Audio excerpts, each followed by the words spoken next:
Históricamente, el Colegio Mexicano de Ortopedia y Traumatología ha impulsado el crecimiento e integración de la ortopedia nacional.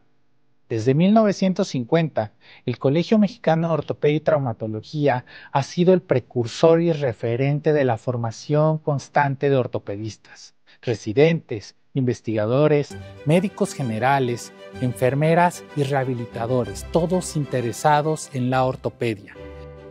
Estamos preparando el 71º Congreso Nacional de Ortopedia 2026 para que sea un espacio diseñado para compartir los últimos avances científicos y tecnológicos. Del 29 de abril al 3 de mayo del 2026 nos reuniremos en la Ciudad de México, una metrópoli vibrante que combina historia, cultura, belleza y modernidad, ofreciéndonos el mejor escenario para este gran encuentro académico. En nuestro congreso se presentarán casos clínicos, nuevas técnicas quirúrgicas, actualidades de la ortopedia y traumatología nacional e internacional.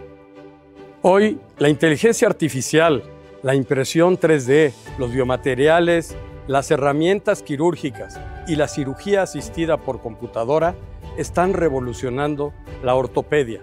Además de ser un foro académico, nuestro congreso favorece la colaboración entre ortopedistas, universidades y organizaciones del sector salud, sin perder de vista la visión del futuro de la enseñanza-aprendizaje en la ortopedia. Dentro del marco de nuestro congreso, hemos elaborado un programa de actividades sociales y culturales para reforzar los lazos de amistad y hacer de este encuentro un recuerdo memorable. Disfrutemos juntos de la hospitalidad que ofrece nuestra ciudad, un reflejo de historia, diversidad y energía de un país fascinante. Nuestro principal objetivo es inspirarte a investigar, a discutir y a publicar en el Acta Ortopédica Mexicana.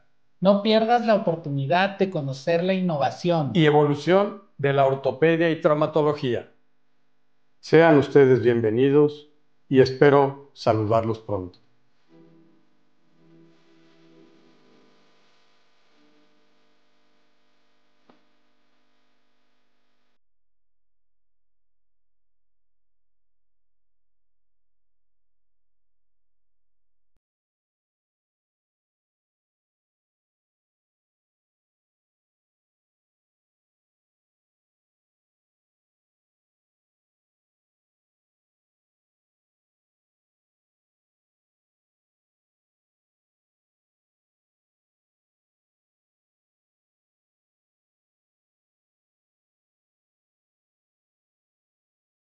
Buenas noches, amigos y colegas del Colegio Mexicano de Ortopedia.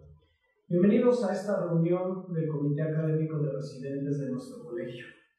Hoy contaremos con una excelente y muy interesante sesión, cortesía de Laboratorios Armstrong. Hoy hablaremos de un tema que creo que es parte nuestra en todos los días como ortopedistas: el sí y el no del usar ácido asexámico. Contaremos con la presencia de dos grandes ponentes que en personal considero grandes amigos, el doctor Juan Manuel Viruega Ábalos y el doctor Alejandro Herce Santiesteban, ambos conocidos en este colegio, que nos darán sus opiniones, así como unos excelentes casos clínicos sobre este tema. Muchísimas gracias por estar con nosotros y adelante con las ponencias.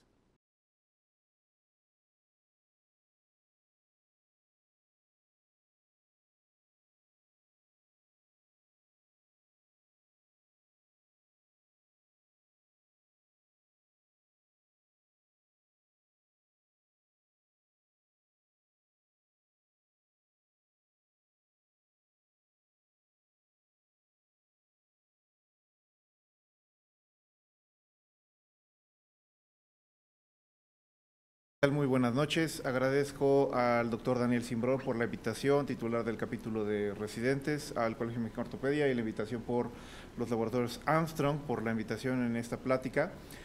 Vamos a ver el sí y no de usar el ácido asexámico. Realmente la importancia es de que todo paciente que pueda estar con una fractura, hay que considerar la biología, hay que considerar las condiciones del hueso y no es simplemente una fracturita más. Hay que considerar que la calidad de hueso es importante a lo largo de los tratamientos.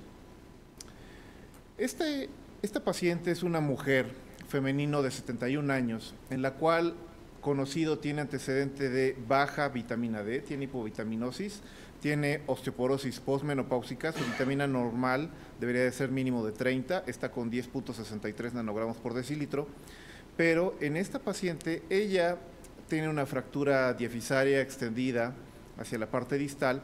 Sin embargo, cuando ella se presenta para una cirugía en un hospital escuela en donde yo laboro, en ese sentido, la colocación de una guía a través de la fosa, muchas veces la identificación importante para la mínima invasiva y el clavo es un reto terapéutico para el cirujano y en este caso al residente en formación, en el sentido de que la guía o la colocación de este es importante. Ya cuando hace la colocación de el clavo que va a colocar, el golpeo de lo que es el percutor, de lo que es el martillo, es importante que no haga no haga una palanca, porque al final con los antecedentes de estos tipo de personas con fragilidad puede llevar a una pérdida, que en este caso en la parte superior se hace una falsa vía en la parte superior donde se puede colocar un clavo correcto. El problema es que no va a tener un bloqueo en la parte trocantérica, en la pared lateral, y en ese sentido lo que puede favorecer es de que se haga una migración del implante. Entonces es importante conocer o identificar este tipo de casos, el por qué no queda, tomar la decisión de simplemente colocar un fijador externo, esperar, se deja 6 semanas que tenga el tiempo de consolidación de un callo para controlar con el fijador externo las contracciones musculares, para tener un mejor stock óseo. Sin embargo, con este antecedente de la señora que tenía menopausia de los 54 años, que se cayó su plano sustentación en agosto de 2023, ella al final tiene una fractura perimplante. Entonces, a las 6 semanas de tener y continuar con esa baja vitamina D, se empieza a manejar desde un inicio. La señora, por la preocupación de a veces en una institución no se puedan tener los recursos, se maneja de manera también con algunas cosas externas, lo que sería la vitamina exógena, lo que sería un complemento, pero se le comenta la posibilidad del ácido hexámico, el ácido hexámico o recoverón granulado. Se hace la recomendación de tomar un sobre cada 12 horas. Lo importante de las condiciones en el ácido hexámico es para no tener un antecedente de litiasis conocido, o si tuviera una microlitiasis tal vez se pudiera utilizar, pero tal vez en una dosis de 12 o cada 24 horas para ayudar en ese sentido a la consolidación. Ya que llega esta persona a esas 6 semanas con una consolidación relativa, con un callo un poquito con mejor stock óseo, aquí la importancia de colocar ese fijador es: cuando nosotros hacemos esa guía, y aquí es un estudio de 2020 que hace ORC, en ese sentido, la identificación de cómo se puede hacer la impactación del percutor en la línea del trayecto paralelo a lo que es el hueso, va a ayudar a poder introducir el clavo. Hay que recordar que los clavos centromedulares no fresados técnicamente nos da una presión en milímetros de mercurio entre 80 a 120 milímetros, versus un clavo fresado que puede ser de 800 hasta 1200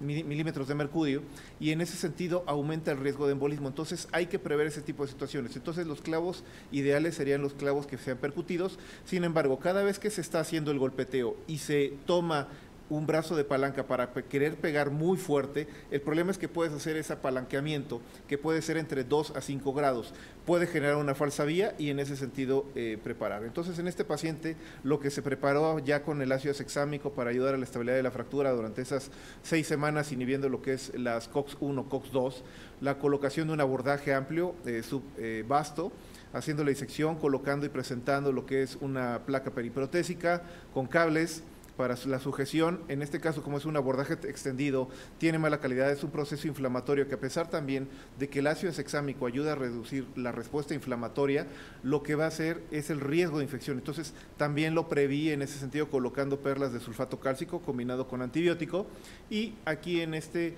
caso se va viendo la importancia de ver la colocación en la imagen central, la posición en línea recta paralela a lo que son las corticales. Ya no está esa falsa vía que tenía en la parte inicial 6 semanas previas.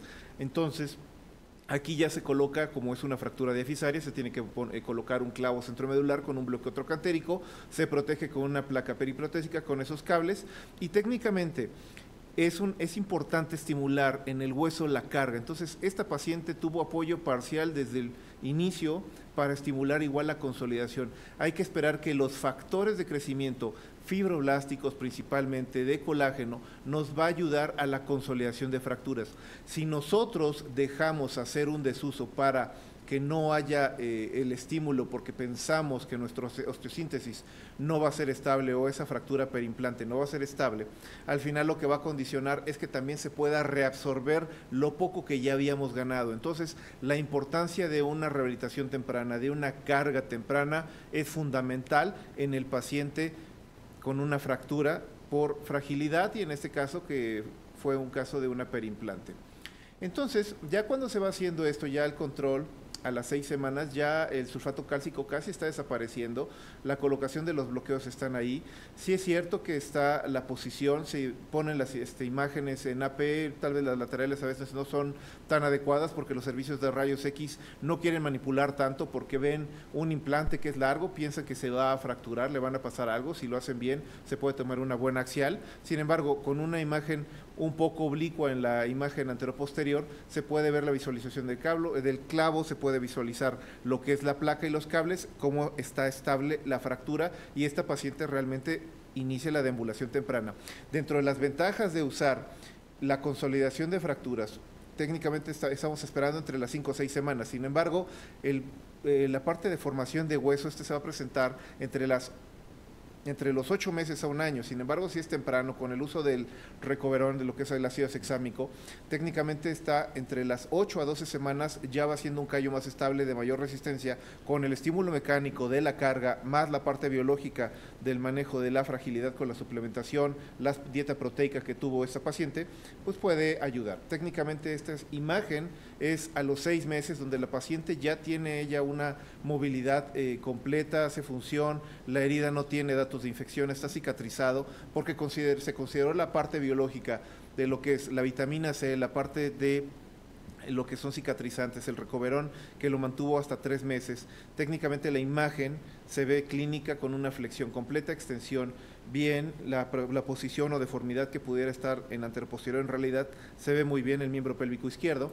Sin embargo, ya cuando se ve radiológicamente, pues bueno, se ve igual la imagen de la consolidación de la fractura con una misma altura. Realmente no hubo un acortamiento, se dio distancia adecuadamente, no hay un acortamiento de más de 3 centímetros en el fémur que pueda considerar algún motivo de carga, y este paciente realmente, de acuerdo a la funcionalidad, dieta polimérica, todo el manejo que se le dio, realmente ella tiene una movilidad completa para su movimiento en ese sentido.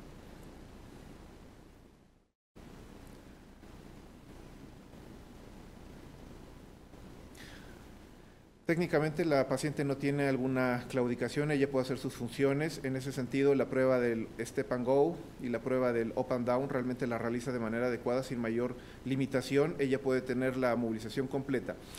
Técnicamente la importancia en una fractura de fragilidad, en una fractura perimplante, no hay que tenerle miedo a la fractura, hay que usar los coadyuvantes que nos puedan utilizar para fomentar la consolidación, para disminuir esa respuesta inflamatoria, para que se pueda prolongar y sea más activo la consolidación de la fractura para la movilización temprana de nuestros pacientes.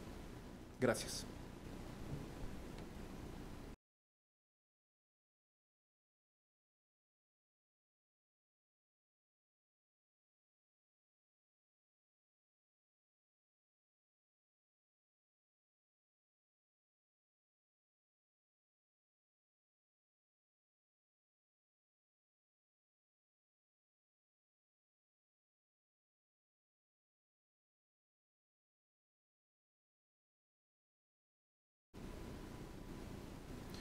Muy buenas noches, nuevamente gracias por la invitación al colegio y al laboratorio. Gracias, Juan Manuel, por tu caso.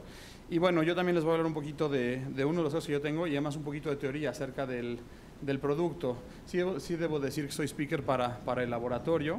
Y bueno, me encantaría, yo tuve la oportunidad de trabajar con el doctor Viruega y el doctor Burgos hace algunos años, y este caso es un caso muy famoso para nosotros, nos hizo dar muchas vueltas, y es cortesía del doctor Rodrigo Burgos. Tenemos en el 2017 un paciente masculino de 58 años de edad con un diagnóstico de osteomielitis de tobillo, tratado en un inicio con una fijación externa. Posteriormente se detecta que no hay ningún tipo de infección, y en enero de 2018 se le realiza se diagnostica una artrosis de tobillo y se realiza una artrodesis, ¿sí? Este es el resultado, es a los 3 meses de la cirugía, y a continuación me parece que viene una pregunta para ustedes, para los que están asistiendo. No sé si la podemos proyectar, por favor. Y por favor aquí siéntanse libres de expresarse. Los 3 participamos en este caso, no nos vamos a sentir ni nada. Entonces, pero por favor, siéntanse libres de expresarse, por favor.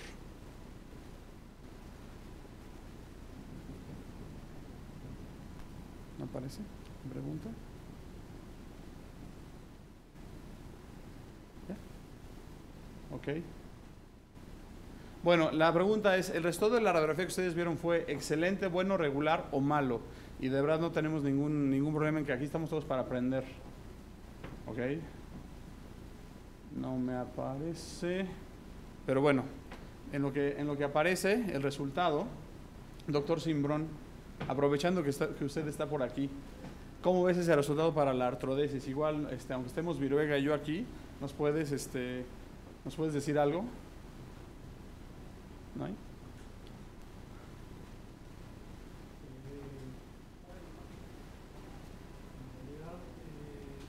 Creo que el resultado en general no es nada malo. Ajá. Habría que ver la radiografía preoperatoria para saber qué situación estaba la paciente, pero la realidad es que creo que el resultado en general podríamos decir que es un resultado bueno. Ok, tú te quedarías tranquilo con ese resultado fuera tu paciente. Juan Manuel, tú estuviste en este caso. ¿Qué aprendiste o qué no aprendiste o qué harías diferente, independientemente del resultado, con este paciente? ¿O todo está perfecto para ti? Ok, técnicamente la importancia en lo que son los clavos centromedulares retrógrados. Sí.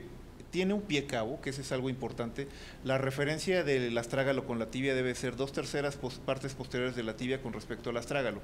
Técnicamente, la rigidez que tenía un fijador externo, si lo ves por arriba, este caso le había llegado a Rodrigo, no era directamente de él, pero cuando ya le llegó ya era para artrodesarlo. En realidad, la importancia de hacer un abordaje, hacer una osteotomía en la parte de peronea a nivel sindesmal para hacer la alineación, hacer una liberación del cartílago en la parte tibioastragalina y subastragalina es algo importante, hacer la alineación.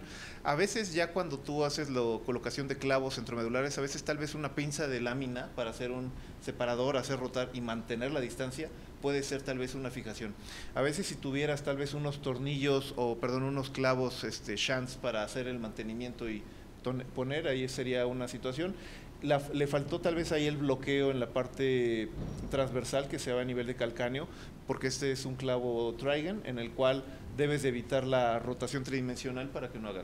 Perfecto, muchas gracias. Estamos viendo el resultado. Ay, me movieron el resultado de la encuesta, pero podemos decirle al doctor Burgos que nadie pensó que su resultado fue malo, entonces eso se lo agradecemos. Entonces todo el mundo puso entre excelente, bueno y regular. Bueno, vamos a seguir con el caso, y a los 13 meses de la cirugía, el paciente inicia con dolor a la movilización del tobillo y al caminar. Esta es la radiografía que tenemos aquí. No sé si algún comentario, doctor Cimbrón, doctor Viruega. Algo que les llame la atención, la ven bien, la ven mal. El paciente ya tenía dolor y al caminar, un año después de la cirugía. Técnicamente igual, vuelve a ser lo mismo, el pie que está cabo tenía alguna neuropatía diabética, sería un Charcot. En ese sentido, está más caído hacia la parte posterior, lo que es la tibia, y entonces eso genera un cizallamiento en la parte de la unión de lo que es el vástago con el tubular de lo que es la diáfisis. En la parte casi tibio-astragalina se ve ya fatiga del implante. Y además, ¿qué más se ve ahí? ¿Tú lo ves totalmente consolidado o no? Sí, no, definitivamente no hay una consolidación de la tibia a ese tiempo, entonces definitivamente está en pseudo para mí. Pseudo, ok. Les voy a hacer un acercamiento a la radiografía para que sí, lo que decía Juan Manuel era muy cierto. No sé si ándele ahí. Entonces ahí podemos ver, pues sí, la fatiga del material. Me parece que también después de esto lo queremos hacer dinámico también porque es como paración de residentes. Hay una segunda pregunta para que nos digan el diagnóstico, por favor. No sé si podemos pasar la segunda pregunta. y el resultado de la misma. ¿Sí se está viendo? Perfecto. Ok, sí, aquí las posibilidades de diagnóstico es una ruptura de material de osteosíntesis, una pseudoartrosis, una ruptura de material de osteosíntesis o una adecuada consolidación. Esperamos vamos a dar unos segundos para que voten, por favor. Les recordamos también al público que nos está viendo que pueden hacer comentarios. Si nos quieren hacer comentarios, nos los hacen llegar, por favor. Ok, entonces afortunadamente todos estamos de acuerdo, es una pseudo más ruptura de material de osteosíntesis. Y bueno, aquí sí me gustaría preguntarles, también hay una siguiente pregunta para el público. Vamos a pasar a la pregunta número 3, por favor. Y me gustaría preguntarles también vamos a primero pasar la pregunta y ahora le pregunto a los ponentes que están aquí, ¿qué harían con este caso? Acuérdense que es un caso que tuvo una infección, tuvo osteomielitis, ya tiene una artrosis de tobillo. Aquí están las opciones de tratamiento. Vamos a dar unos segundos también para que tanto el doctor Simbrón como el doctor Viruega vean las opciones de tratamiento que estamos presentando. Una es referirlo, ¿no? Otra es retiro de material y recolocación del clavo. Colocar injerto nada más, o si se les ocurre alguna otra idea, esperaremos sus comentarios. Muchas gracias. Ok, la gente si tiene alguna otra idea y nos puede hacer llegar el comentario, nos gustaría mucho.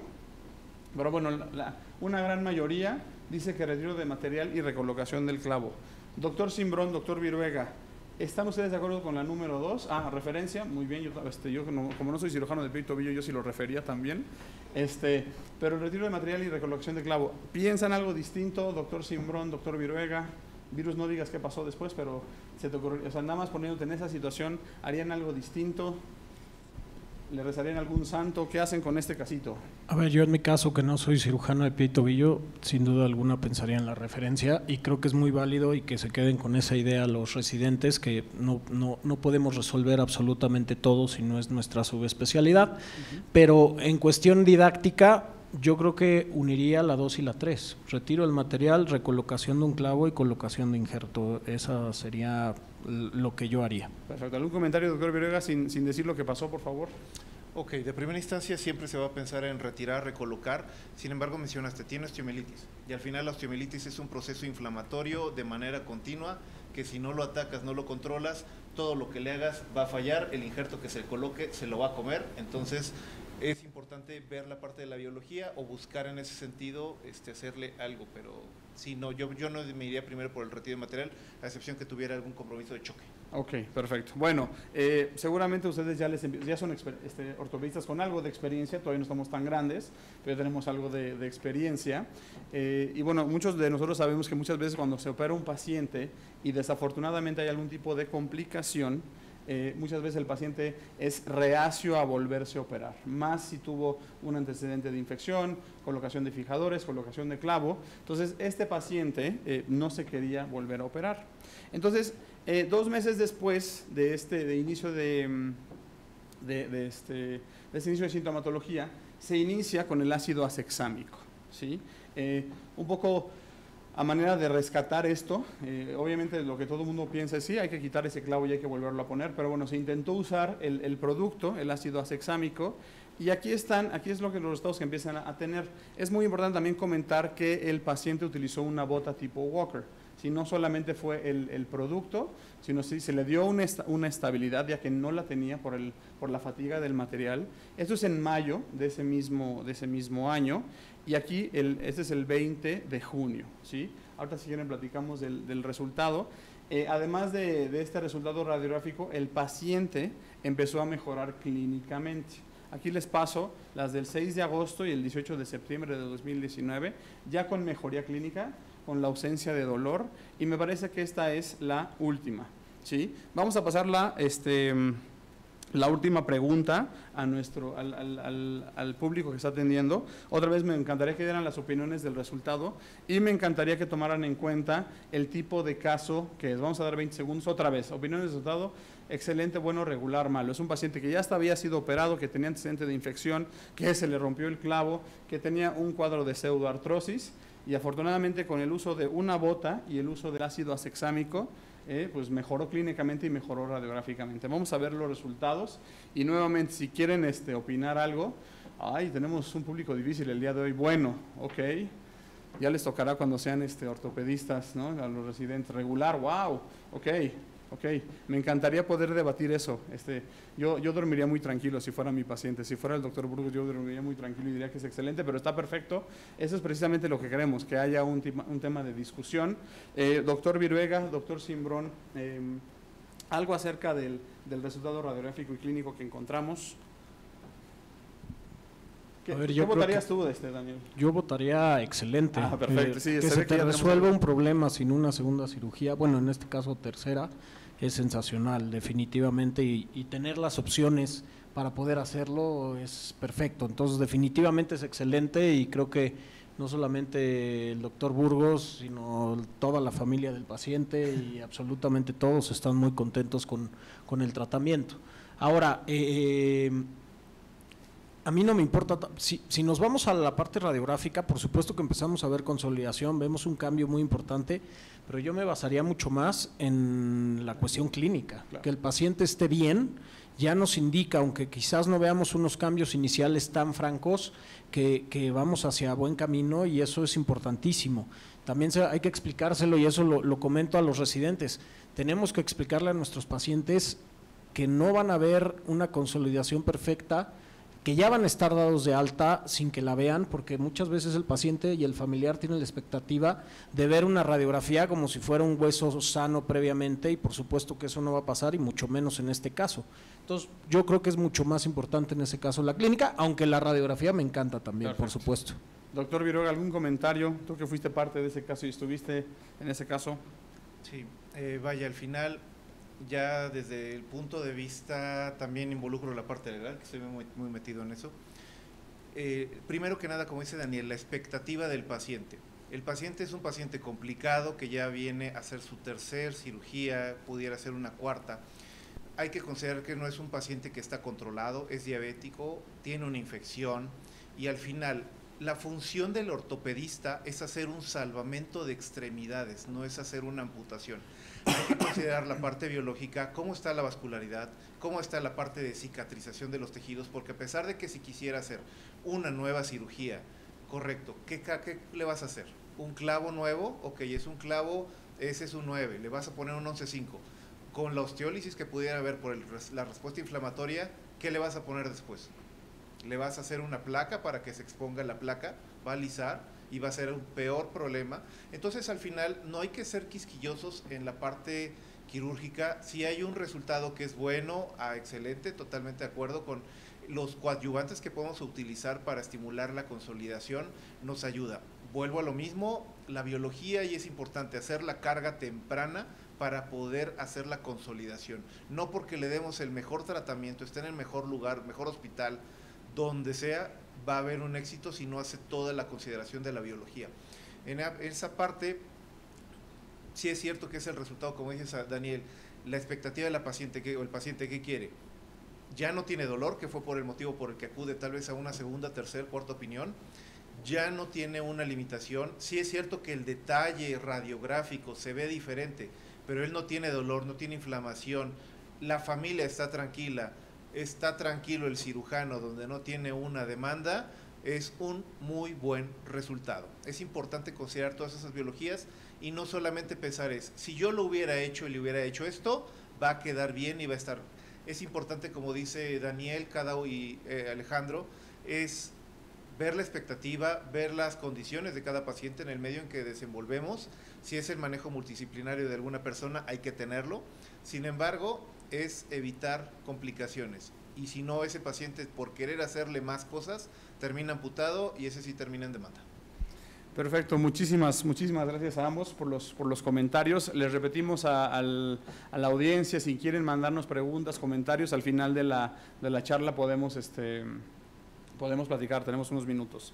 Bueno, y vamos a hablar un poquito de pseudoartrosis o no unión, como las palabras en inglés lo dicen, y realmente es un tema, a mí me parece que es bastante complicado, además es alguien que nunca quieres que te pase una pseudoartrosis, porque además las definiciones no son tan claras.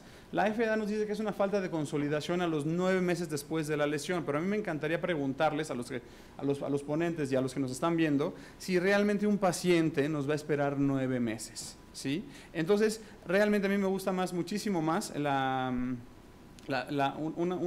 definición que dice que no hay un avance en la consolidación durante 3 meses. Por favor, me encantaría que se grabaran ese tiempo, 3 meses. Si no tenemos un avance en la consolidación durante 3 meses, algo está pasando y hay que hacer algo, ¿sí? Como yo les decía, dicen en el Injury, en este artículo del 2021, que la pseudoartrosis o la no unión 9 meses es una definición muy poco práctica, porque la unión o la consolidación depende de la localización y de la severidad de un cuadro. Entonces, 9 meses es poco práctico. Entonces, si ustedes en 3 meses no ven actividad, les digo, hay que hacer algo. Y lo que proponen la gente del Injury en este mismo artículo es que habla de que una fractura que requerirá de un tratamiento extra para consolidar.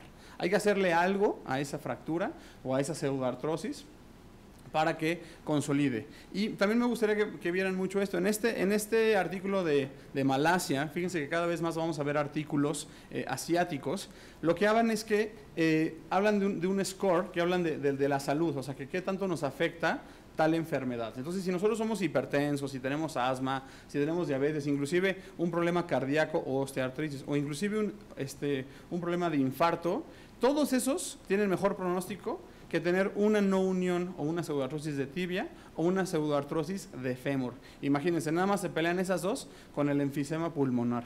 Entonces hay que tener cuidado. Y les hice mucho hincapié hace rato en el uso de la bota tipo Walker para el caso que yo presenté, porque si ustedes leen acerca de pseudoartrosis, de cómo curar una pseudoartrosis, vamos a analizar todos estos factores. Sobre todo, bueno, la estabilidad mecánica es bien importante. Ahorita podemos hablar del ácido asexámico, pero si no tenemos una estabilidad en nuestra fractura, en nuestra pseudoartrosis, eso nunca va a pegar. Si no tenemos una buena vascularidad o el paciente no está más o menos controlado y en buenas condiciones, las fracturas nunca van a consolidar. Esto se los puse, a mí se me hizo muy práctico y espero que me estén viendo muchos residentes. Este artículo del 2020 habla de la clasificación de Rust. En caso de que no la conozcan, aquí se las pongo. ¿Y qué hace Rust? A mí me parece bastante sencillo. Es simplemente ver una radiografía de una fractura que ya sucedió y vemos la línea de fractura y vemos la presencia del callo. Y eso le da calificación, le da 1, 2 o 3 según lo que estemos encontrando. Aquí les pongo esta tablita que inclusive la pueden tener en sus expedientes, o sobre todo en sus expedientes, de aquí la pueden sacar en este artículo, y simplemente le dan una calificación. Y aquí podemos ver un ejemplo de tanto de la cortical medial, lateral, posterior y anterior. Ahí podemos ver la presencia, si hay presencia de callo y si todavía se sigue viendo una línea de fractura, y eso les va a arrojar una calificación. Entonces les estaba diciendo que según la calificación que encuentren, le van a dar un número a esa calificación. ¿Y por qué esto es importante? Porque se hizo un estudio en el 2020 en el cual se analizó pacientes que tuvieron consolidación y pseudoartrosis. Estuvieron 2 grupos. Entonces, si ustedes se fijan, si tenían una calificación de 4 de Rust a los 3 meses, la posibilidad de que una fractura no consolide es aproximadamente del 53% según este estudio que encontraron. Entonces, si a los 3 meses tenemos una calificación de 4, tiene un riesgo importante de no consolidar. Y cuando hablamos un poquito de factores de riesgo, yo sé que el tema de pseudoartrosis es muy amplio y hablar de no uniones es muy amplio. Van a encontrar muchos artículos en los cuales... Entonces, obviamente no les voy a hablar de todos estos factores de riesgo, pero podemos hablar obviamente de ser un paciente diabético, de tener el tema de osteoporosis. Y se hizo un estudio en el EFORT en el año 2022 los cuales juntaron aproximadamente todos los factores de riesgo que tenían los pacientes y llegaron a la siguiente conclusión, porque muchas veces nosotros hablamos del tema del tabaquismo, ¿sí? Entonces, hay una tabla en la cual viene en ese artículo del EFORT, en la cual encontramos que el tabaquismo realmente no es un riesgo tan importante, al igual que la diabetes. Pero los que sí siguen siendo riesgos muy importantes es una infección en el sitio de la fractura y también depende de la gravedad. Obviamente las fracturas expuestas siguen siendo un riesgo muy importante, al igual que la infección y también la gravedad de la fractura, ¿sí? Entonces aquí les muestro una tabla que las cosas siguen siendo las mismas. Si nosotros tenemos una fractura expuesta, hay que resolverlo de manera muy importante y de manera muy rápida, porque en caso de que nos tardemos, el riesgo de infección es muchísimo más alto, ¿sí? Entonces, porque a lo que llegaron en este artículo, es que una fractura que se infecta es igual a una fractura que no va a consolidar, ¿sí? En este artículo, que también es un artículo asiático del 2021, pusieron varios factores de riesgo. Aquí podemos ver que una infección como yo les decía, la infección es el factor de riesgo más pesado para la aparición de una pseudoartrosis, pero también el segundo factor de riesgo más importante es una fijación interna fallida, ¿sí? Entonces muchas veces nosotros como ortopedistas tenemos la responsabilidad y la culpa de que muchos de nuestros pacientes no peguen.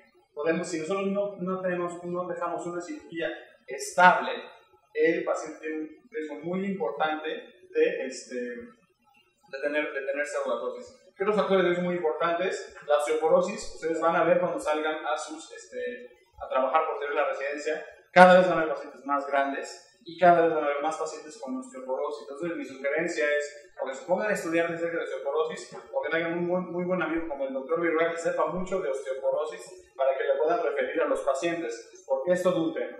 La fractura expuesta también es un factor de riesgo y el uso de AINES. Recuerden que el uso de la indometacina puede ser también un factor de riesgo para la aparición de pseudoartrosis. Y otra cosa que comentaba Juan Manuel hace ratito es que si nosotros nos tardamos en poner a apoyar a nuestros pacientes, hay que ponernos a apoyar cuando se deben de.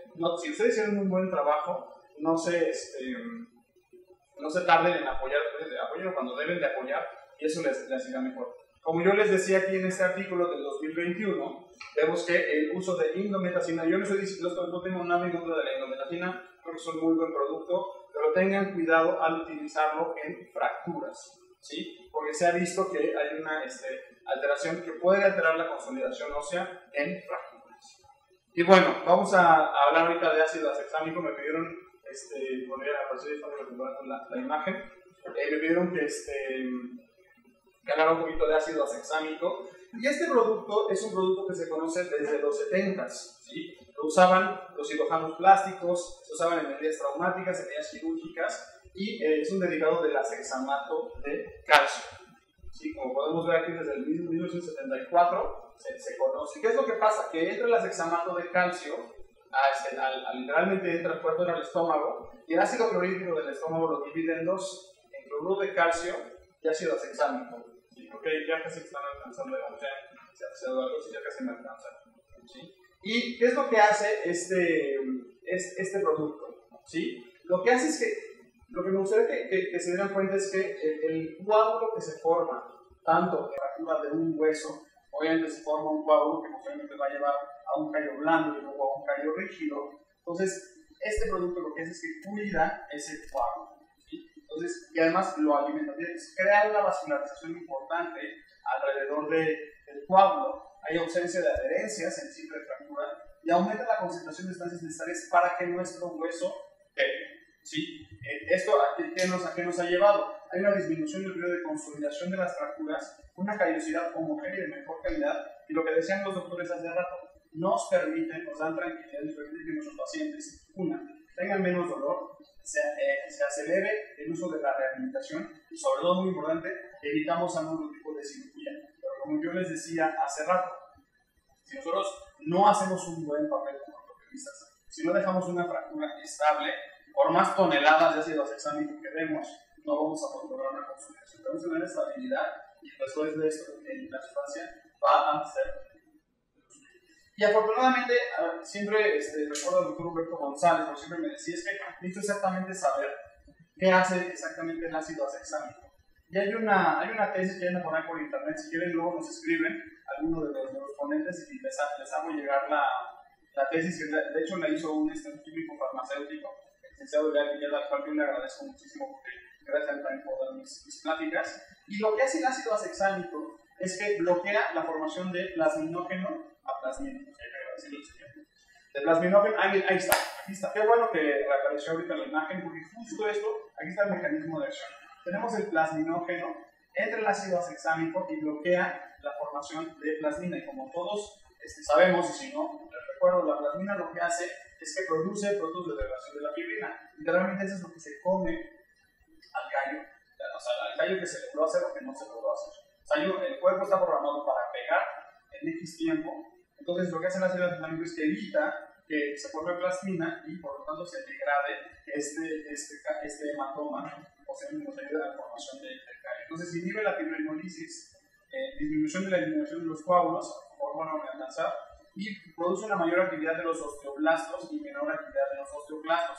Es bien importante que sepan esto, no es un osteoformador, porque mucha gente cree que es un osteoformador, no, es un coadyuvante en la consolidación por medio de cuidar el coágulo que se forma al momento de una fractura, ¿sí? La evidencia que se tiene, tenemos muchas tesis esto lo puse porque tenemos muchas tesis de residentes, entonces esto quiere decir que sus tesis quizás en unos 10, 15 años van a valer muchísimo y vamos a estar todos platicando de ellas en unos 10, 15 años. Por favor, anímense y hagan buenas tesis, de verdad son importantes y esos ayudan al conocimiento. Es una tesis del doctor Quintero que se hizo hace varios años y él como residente llegó a esta conclusión. Imagínense, ustedes se conocía desde hace varios años y él lo utilizó. Entonces, él llegó a la conclusión de que funciona el ácido acexámico como coadyuvante al tratamiento de las fracturas de las extremidades, tanto metafiziarias como iliofisiarias, y acelera su reparación. También tenemos otra tesis que también aquí se las pongo, de la Universidad Autónoma de Aguascalientes, prestada por el doctor Solís Ortiz, y llega exactamente a la misma conclusión. Hoy en día, ya afortunadamente, ya estamos trabajando en el tercer atlas. Ha sido todo un trabajo. Y estos atlas los tienen también en la web de Samsung, y ahorita les voy a pasar un QR para que ustedes puedan visualizar el segundo atlas. Y en este atlas, el primero que sacamos, médicos importantes a nivel nacional, como el doctor José Manuel Aguilera, el doctor Iván Encalada, el doctor Jaime Gutiérrez, el doctor López Arnejo y el doctor Bernéndida, nos presentaron casos en los cuales utilizaron el producto y afortunadamente les funcionó. Y muchos de ellos, al igual que nosotros como equipo trabajábamos juntos, la verdad es que pues, lo usaron muchas veces como rescate, porque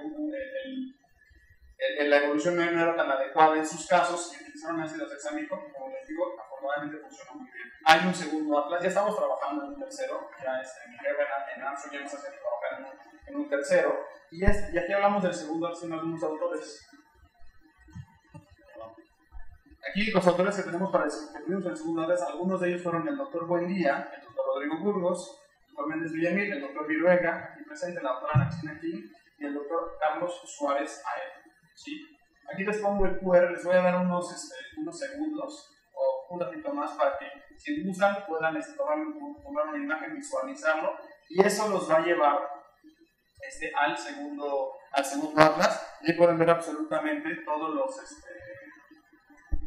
casos que se obtienen en el segundo atlas. ¿Sí? Y bueno, afortunadamente ya hoy en día estamos ya casi por lograr que en Médica Sur haya un protocolo ya con grupos control recibiendo el producto, o sea, pacientes fracturados recibiendo y no recibiendo.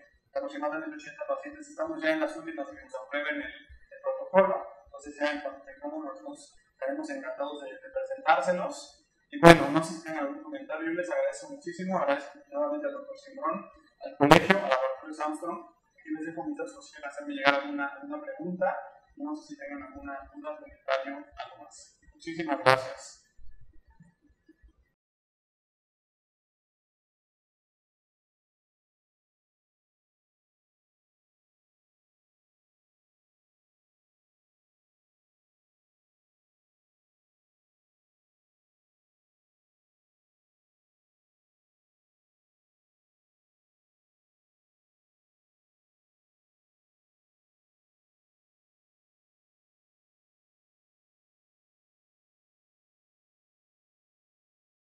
Gracias a nuestros ponentes, verdaderamente es un gusto tenerlos aquí. Creo que fue muy valiosa la información que nos dieron. Tenemos casi 100 preguntas de nuestro público que por supuesto no vamos a poder cubrirlas todas. Incluso, curiosamente, una desde Malasia, seguramente debe ser el autor de los artículos que presentó el doctor Erce. Pero nos pregunta desde Colombia, ¿Cuánto tiempo es el mínimo que debe de darse el ácido asexámico en su experiencia? De hecho, no es tema de... ¿Sí se escucha, verdad? No es tema de experiencia. La IPP dice que al menos se debe dar durante 3 semanas.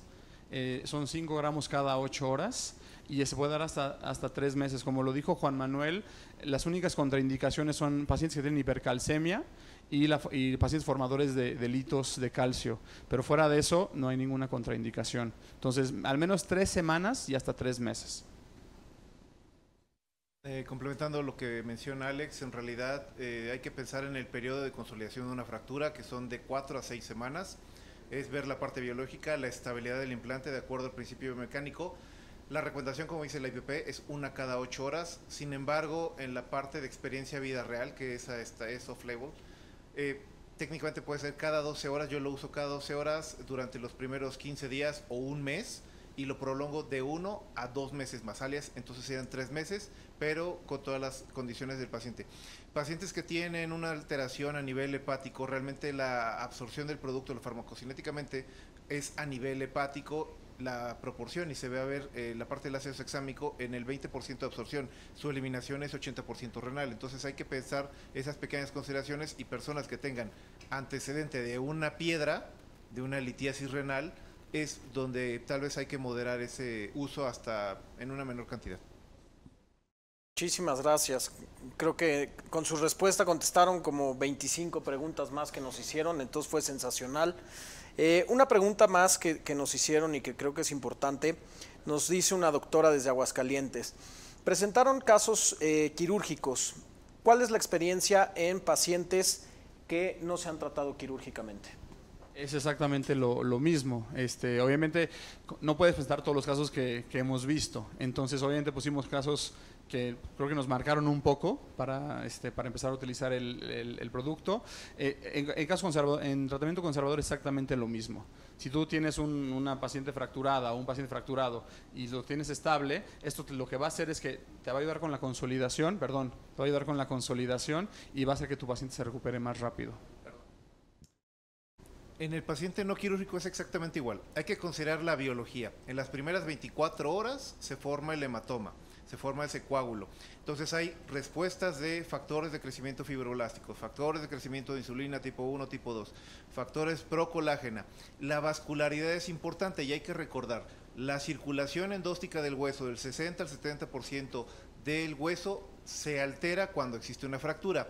Va a depender de la parte externa del periósteo, donde va a ser el 20-30%. Entonces, si aportamos en ese sentido el ácido hexámico, lo que nos va a ayudar es a retrasar la fibrinolisis. Entonces, lo que hace es que retarda eso para que haya mayor factor inflamatorio. Es algo externo a las vías de la COX-1 y COX-2, y entonces en ese sentido va a estimular mayor aceleración del proceso de consolidación, acelerando esa fase 2 y fase 3 de consolidación de una fractura. Ese es algo biológico de principios básicos. Muchísimas gracias. Pues creo que nos da tiempo de ¿cuál es la experiencia en huesos inmaduros? Esa pregunta sale mucho a colación en las pláticas. La verdad es que no es necesario darlo en niños. Hay gente que sí lo ha dado. La IPP no habla de una dosis en niños, no habla de una dosis en niños. Entonces, los niños prácticamente, a menos que tengan una enfermedad de la consolidación, no va a tener problemas de consolidación. Entonces, prácticamente no hay mucha experiencia, y no debería, porque este producto no está indicado en niños. Bueno, al final todos los estudios se hacen en adultos por la cuestión de que pueda afectar o no a la salud. En la práctica médica real, los que hemos utilizado en pacientes pediátricos, en los cuales tengo un par de casos, uno lo acabo de ver hace poco, donde se manejó fractura de húmero proximal, caída jugando básquetbol, se maneja un sobre cada 24 horas durante 3 meses. El manejo inicial fueron 3 semanas con su inmovilizador, inició rehabilitación para ejercicios de Codman a partir de la 4ª semana, ya quitando el inmovilizador. En espera, como menciona Alex, la respuesta biológica es más acelerada en un paciente pediátrico.